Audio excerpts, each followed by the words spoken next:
jẹ́ kí n sáré gbé ẹ débẹ̀ látẹnu Sehikh Ismail ọmọ Barahama agbára àdúà má gbé kó ń bẹ̀ má wọ lọ sókè má sì wọ lọ sísàlẹ̀ kó lè jẹ́ àǹfààní fún ọ. Eléyìí tí mo fẹ́ jù fún ẹ yìí òun ni ìṣẹ́gun ọ̀tá tó kọ̀ǹbáàmù gan ní updating ni. ọmọ ìyá mi wá àwọn àlùfáà tí wọ́n bá lè bọ́ ṣiṣẹ́ yìí tí wọ́n ní tàn tí wọ́n ní parọ́ fún ẹ. sọ fún ẹ pé ká lọ bọ́ ọ̀hán Sẹ́fí yìí mẹ́ta wọ́n bọ̀ hàn adití afọ́jú àti arínà. tá bá bọ̀ hàn mẹ́ta yìí tán wàá lọ lè ra àgbọn mẹ́ta. àgbọn mẹ́ta tó bá rà yìí òun ni wọ́n bọ̀ fi fọ Sẹ́fí mẹ́tẹ̀ẹ̀ta tí wọ́n bọ̀ hàn yìí. tó bá fọ wọn fọ lọ́tọ̀ọ̀tọ̀ wàá wá lọ lè ra ọwọ̀ tá a fi ń gbálẹ̀ ra mẹ́ta. tó bá ra mẹ́tẹ̀ẹ̀ta yẹn ó lọ lè ra kinní kan wọ́n ń pè ní òòrù òun náà fi máa ń ki àgbo fáwọn ọmọ kéékèèké àgbàlagbà náà máa ń lò èyí tó bá tóbi dáadáa.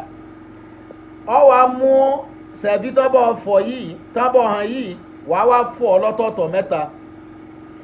ọwọ̀ yìí wàá gé kéékèèké wàá dà sínú òòrù yẹn. ọ wá lọ lè sa òkúta akọ 99 òkúta akọ tí wàá lọ lè sà. tó bá ti wá mú òkúta akọ yẹn lẹ́ẹ̀kọ̀ọ̀kan ó máa ṣe Allahu ó máa jù sínú òòrù yẹn. ó mú kejì Allahu ó máa jù sínú òòrù yẹn.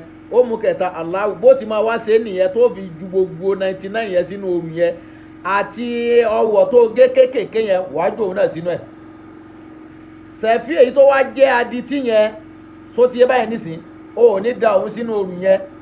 afọ́jú àtàrí náà òun ló dà sínú òòrù yẹn.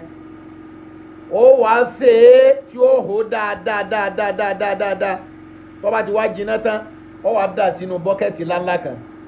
ó wàá daṣọ borí bí ìgbà tí èèyàn ń fin àgbò ó wàá fin lágbo. tó bá fin lágbo yẹn tán omi yẹn tó fi fin àgbo yẹn sóti ẹnìsìn lọ lè ra èpo ọ̀bọ̀ àti ewé túdé méjèèjì yẹn ó wàá gún papọ̀ mọ́ ọṣẹ dédé yìí tó máa kó lè wẹ̀ níwẹ̀ ẹyọ kan.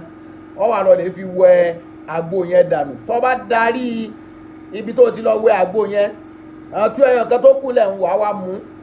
ọmọ ìyá mi tọ́lọ́hun bá ṣàánú rẹ tó o bá rí tí mo ṣàlàyé yìí tí mo tó rí i ṣe wàláhì wa Rabbul Kaaba àwọn tí wọ́n jọ́ta rẹ̀ tí wọ́n ń bínú rẹ̀ wàá gbọ́kù wọn lójijì. Salamu alaikum.